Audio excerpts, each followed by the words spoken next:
Alright, welcome back. Mech and Reva, right? This is Mr. Kim, VP of Partnerships at Enoch Group. His company is looking to get into esports.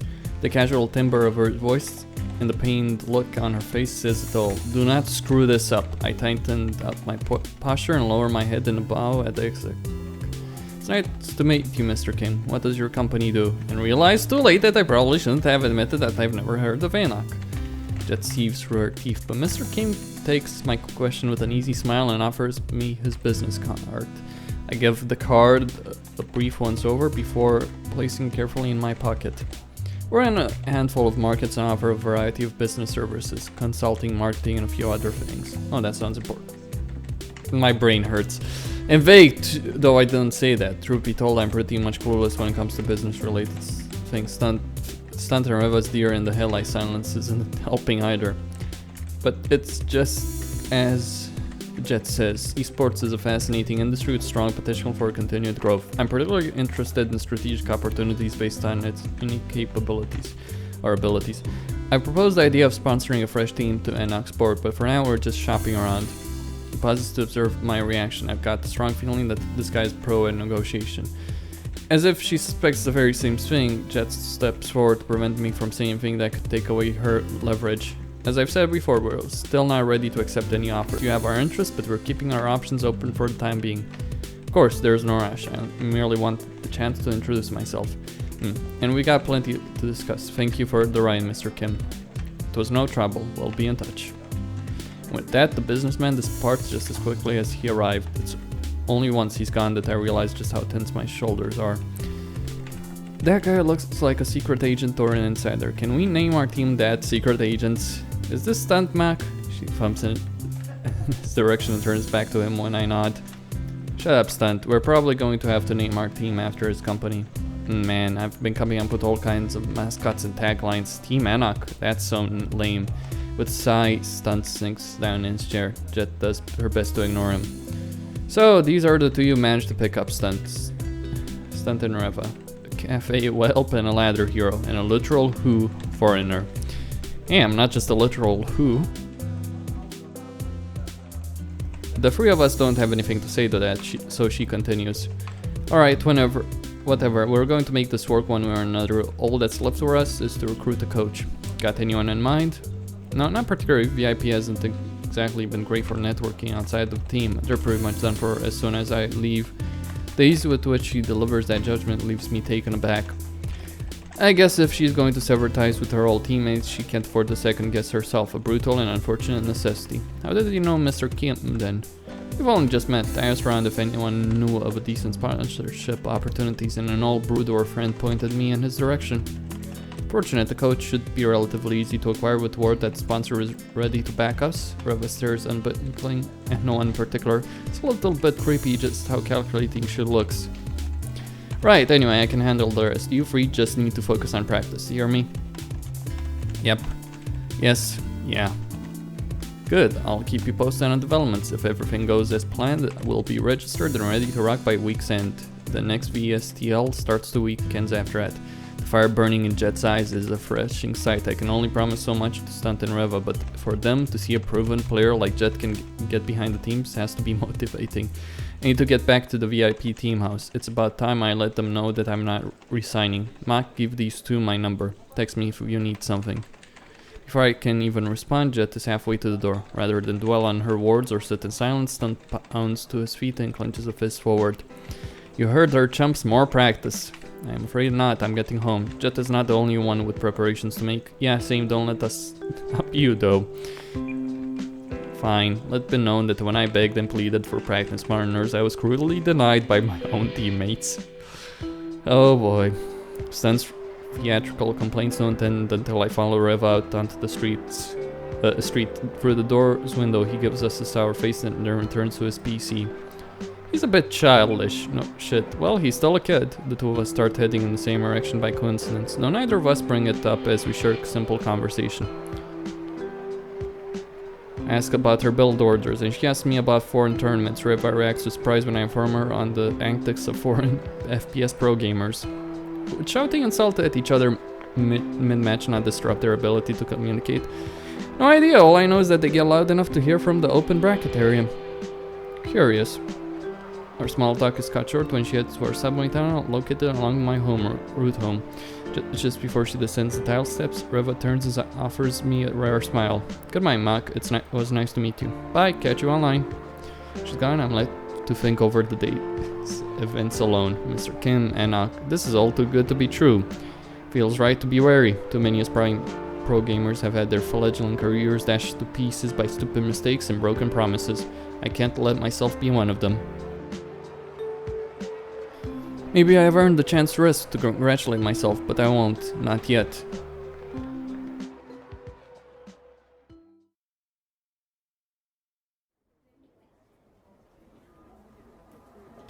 Lately, the streets haven't seemed so foreign or confusing. It might be just because I stick to the same route every time I walk to the Golden Zone Fire, but I like to think that I've really started to figure out life as a foreigner. I've settled into a routine that works for me, a few hours of ladder in the morning, then I hang out at the cafe with whoever shows up that day. Practice tactical strategy, maybe grab some food, then we go our separate ways. It's enough to satisfy me, while still offering plenty of free time to keep from burning out. It's not the champion's regime, but it should suffice, hopefully. Jet is always pushing me to practice longer, but it's hard to see the point. What's 10 hours going to do for me that 6 hours doesn't? What? 6 hours? That's what? You practice 6 hours a day? What? Never mind. I haven't seen that bald guy at Golden Zone Fire since I challenged him. Luckily, I was anxious about the possibility of running into him. Confrontation when I'm supposed to be training is the last thing I need. Familiar landmarks crop up one by one. It's not long before the cafe comes into view, busy as it always is on the weekends. I squeeze past a half dozen middle schoolers and make my way to our quiet corner. Yo, what took you? We've been waiting on you for so long. Don't listen to him, he got here just before you did. Stan scowls and sinks down in his chair. I try not to smile. Reva's a no-show again, messaged me in the morning that she wanted to stay in ladder. Is Axel coming? I know Crash has Team League tonight. Nope, he mentioned that he has some last-minute build prep to take care of. Who are they playing again? Kane, I think. Right. There are a lot of advantages for player and team: recognition, housing, practice, salary, but getting to play in Team League is one of the biggest perks, period. A lot of young Starcraft talent breaks out in VSTL. Matches against top players are usually rare for those that aren't qualified for VSL, but not in Team League. For an amateur win, there is more than a sign of good things to come. Did Axel tell you anything about this team plan? Jet shakes her head before successfully snatching Stunt's phone out of his hand. She rolls it in the space between her fingers and turns back to me. Don't be so naive, Mac. Axel and I may be friends, but that sort of information is something you can give away freely. Stan gropes for his phone, a pout sets across his face. Jet dodges a few times before willingly relinquishing the device. Stop ignoring us, it's rude. Whatever, you quit lecturing, Mac. Their eyes battle briefly before Jet concedes, glancing away with a dismissive gesture. Stunt savors his fleeting victory with a grin before dropping the phone to the table. It's rare to find someone willing to share their strategies openly. Maybe it's different in the foreign scenes, but not here. I lost to an amazing one base all-in on ladder a week back. Sent the guy a message asking for a few replays. He told me to kill. You don't need to look so pleased about it. Sheesh. However, there's one exception. That being, if a foreigner eliminates a Korean player, our scene will sometimes band together and send replays for his next opponent to study. It's a matter of national pride at that point, been that way since Brood War. That's a rumor I've heard before. Replays can be invaluable in preparing for a specific player. What could be more useful than an exact recording of someone's strategies and tactics? At least Jet has the courtesy to look vaguely apologetic. I nod, doing my best not to look too surprised. How much do Korean players practice for team leagues? The same as individual leagues, or? Depends, not less. If they aren't taking home at least top 8 in solo leagues. Starcraft may be a one-on-one game, but teams can't always be sponsored on the backs of individuals. Don't think that gives you the right to neglect your solo league. Admittedly, VSTL is secondary to VSL. If any of you fail to qualify, I'll make you a slave of my practice house. Okay. Cool, your Jets, and have a little confidence in us. When you inspire confidence, I will. Remind me again how you placed at the last qualifier. Stunt wrinkles his nose and takes the opportunity to return to his cell phone game. Even between teammates, Starcraft's competitive nature thrives. Silence lingers until I decide to speak up, if only to break the tension. Why don't we go watch Axel play tonight? I'm sure he'll appreciate the support. They simultaneously glance up to me and then at each other. More silence. I'm just about ready to give up when Jet speaks. That's a good idea. I've been meaning to speak with Axel anyway. Sounds like fun. Let's bet on the games though.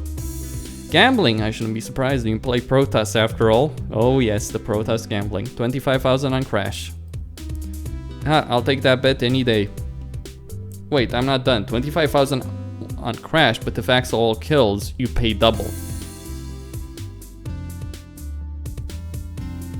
Stan pauses, chewing over that odds with a contorted look on his face. All kills are incredibly rare. It's hard enough for one player to single-handedly defeat more than one opponent, let alone an entire team. With his decision made, Stan slams down a fist hard enough to draw a few glances for a nearby terrible deal. The match won't be for another few hours, so you'll have plenty of time to regret your mistake while I'm kicking your ass. I'm gonna try out this new build making neurons called the Zerg 2 base immortal, and it crushes Zergs. Or so they're saying on forums. Let's go. Hey Mac, come watch and learn a thing or two about how player versus Zerg.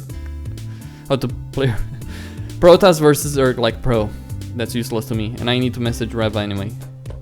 He doesn't wait for me to finish my thought before bolting for an open PC. I'm left to Jet, who takes her time joining in Stunt. He's funny. Funny he doesn't win games.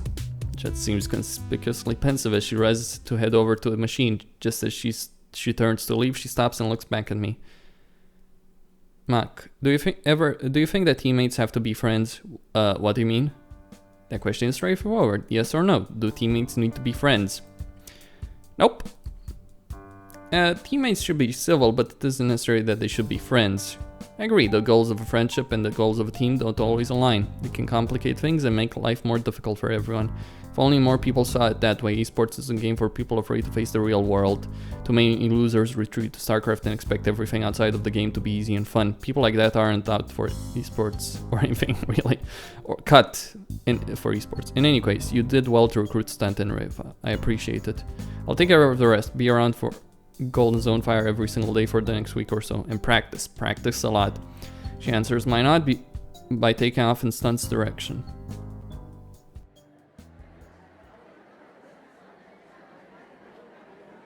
Where is she? After all it took to convince her, Reva better not have changed her mind without telling me. Maybe she's the type to always be running late. Maybe. Anyway, I'm gonna try and make these videos shorter, so Costin signing out.